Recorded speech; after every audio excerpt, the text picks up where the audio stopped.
আসসালামু আলাইকুম, কেমন আছেন? আশা করি ভালো আছেন। আলহামদুলিল্লাহ আমরাও ভালো আছি। তো সকালবেলা উঠেই তো শাক তুলতে যাওয়ার জন্য প্রস্তুতি নিয়েছি। তো চলেন আমার সবজি বাগান থেকে কিছু শাকটা তুলে নিয়ে আসি।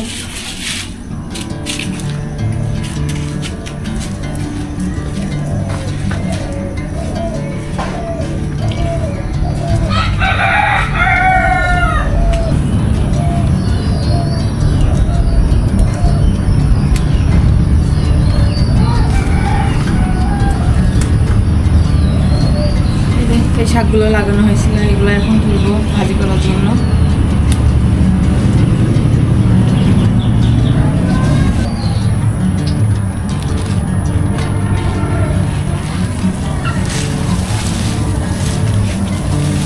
ঢাড়াসগুলো ধরি একদম পাখি রয়েছে, এই যে এখানে আসলে এগুলো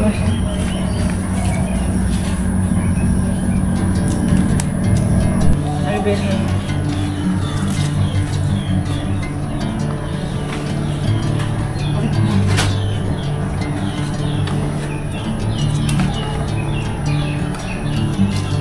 শাক তোলা শেষ, এখন শাকগুলো সুন্দরভাবে পরিষ্কার করে বেছে নিব।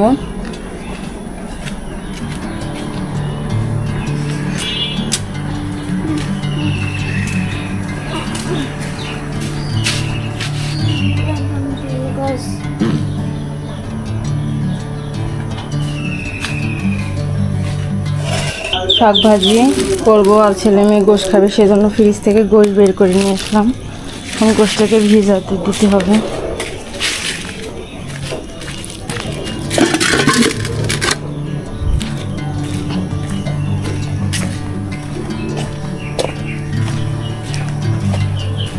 কালকে বৃষ্টি হয়ে দেখেন বাড়ি ঘরের কি অবস্থা হয়েছে।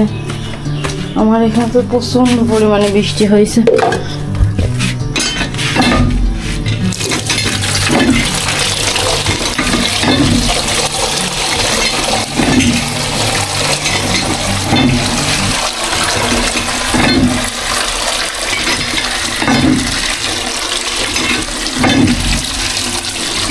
গোশটা ভিজুক, বরফগুলো ছাড়ুক, তারপর রান্না করব।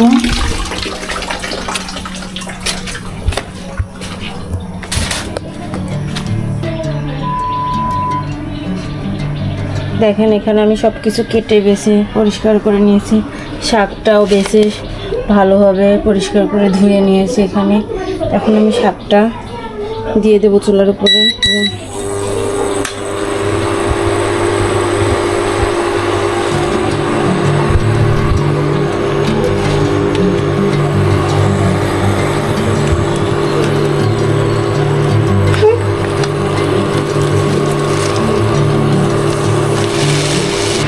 শাকে আমি একটু নুন দিয়ে দিব।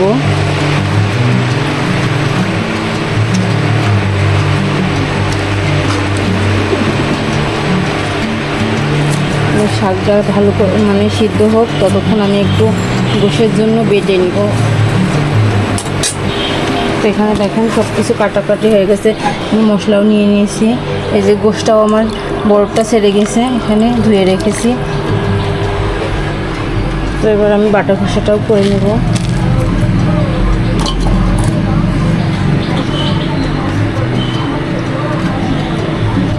এখানে আমার শাকটাও সিদ্ধ করা হয়ে গেছে, বাটা ঘষাও করা হয়ে গেছে। এবার আমি গোশটাকে মাখায় নিব। প্রথমে যে কিছু শুকনা মশলা দিয়ে দিলাম এর ভিতরে, তারপরে দেবো এই যে কেটে রাখা পেঁয়াজ আর মরিচগুলো আমি আখড়ায় দিলাম, বলে হয়ে যাবে এর ভিতরে সিদ্ধ করতে করতে। আর এইগুলো কাটছিল শাকের জন্য। এবার বাটা মশলাটা ওর ভিতরে দিয়ে দিব।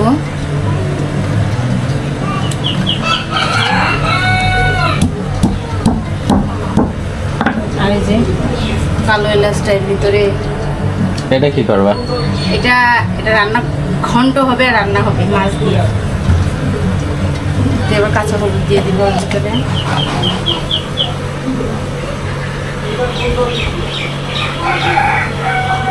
গরুর গোশটা মাখায় রান্না করলে বেশি মজা লাগে। মরিচের গুঁড়া,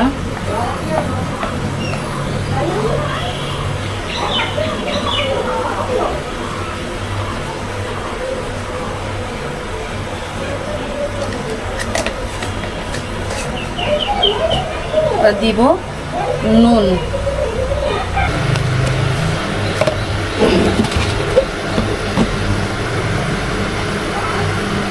এবার দিয়ে দিচ্ছি তেল। এবার এটা আমি হাত দিয়ে সুন্দরভাবে মাখাবো।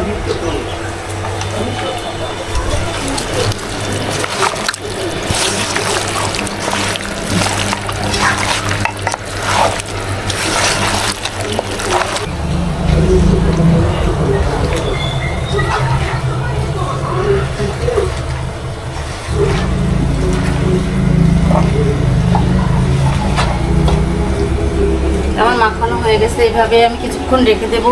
শাকটা তেলে দেওয়ার পরে এটা আমি চুলার উপরে দিয়ে দিব। এখন কিছুক্ষণ মাখায় রাখলে গোশটা বেশি টেস্ট হবে, সেজন্য এটা আমি এখন মাখায় রাখলাম। মাখায় এবার ঢেকে রাখবো। আর সবচেয়ে একটা দুঃখের খবর আছে, শোনেন।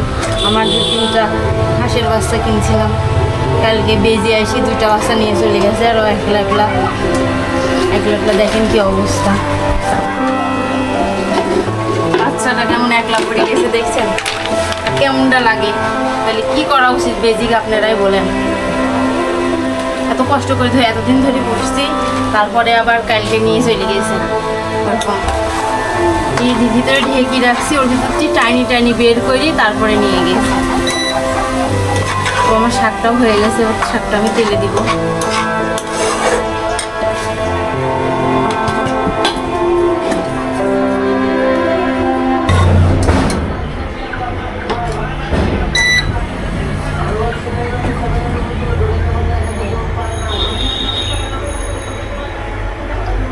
তেল শেষ।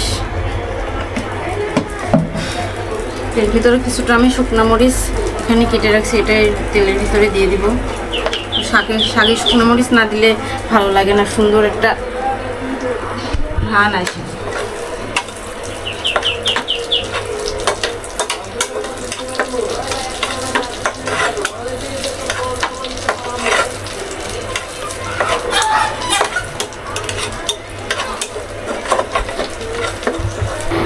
শাকটা ভাজি করা হয়ে গেছে, যেখানে শাকটা হয়ে গেছে ভাজি করা। এখন এই গোশের কড়াইটা চুলার উপরে দিয়ে দিলাম। এর ভিতরে আমি বাটা মশলা সবই দিয়েছি, কিন্তু পেঁয়াজ রসুন বাটাটা দেওয়া হয়নি, সেটা আমি এখন এখানে দিয়ে দেবো আমি।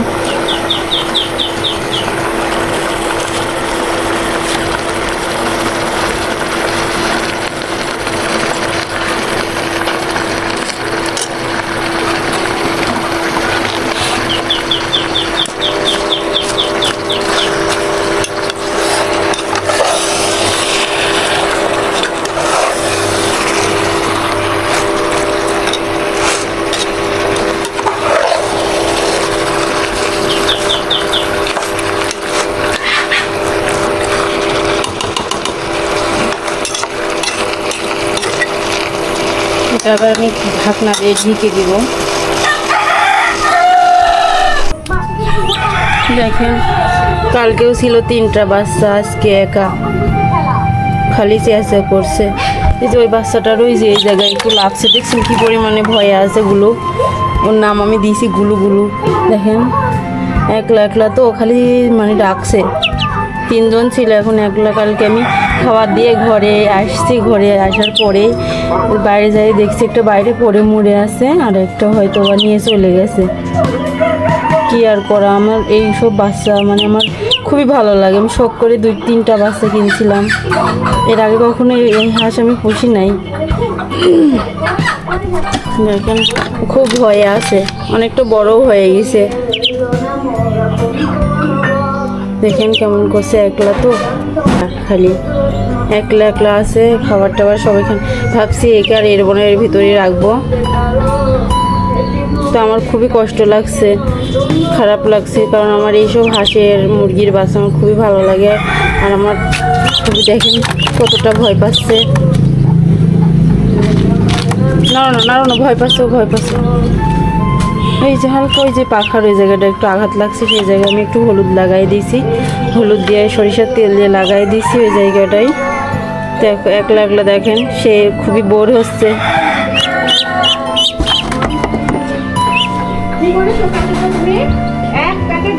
চলেন দেখি কি অবস্থা।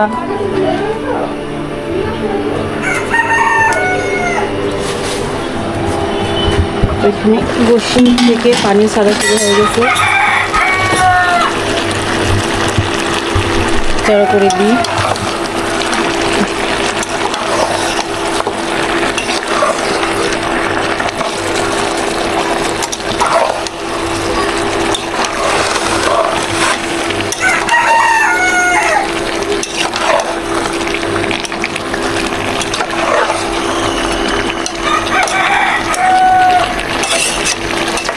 দেখুন গোশ থেকে অনেকটাই পানি বের হয়েছে, তো আমি আবারও ঢাকনা দিয়ে ঢেকে দিব। গোশ খাবা?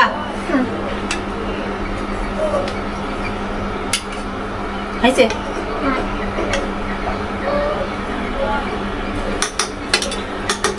অবশেষে আমার রান্না শেষ। এই যে রান্না হয়ে গেছে, এখন আমরা দেখেন কতটা লোভনীয় লাগছে, দেখতে কতটা সুন্দর হয়েছে না? তো রান্না শেষ। আজকের মতো ভিডিওটা এই পর্যন্তই। আমার ভিডিওটা যদি ভালো লাগে একটা লাইক করে দিবেন, যারা এখনো আমার চ্যানেলটাকে সাবস্ক্রাইব করেনি দয়া করে আমার চ্যানেলটাকে সাবস্ক্রাইব করে দিবেন। আজকের মতো এই পর্যন্ত, আল্লাহ হাফেজ।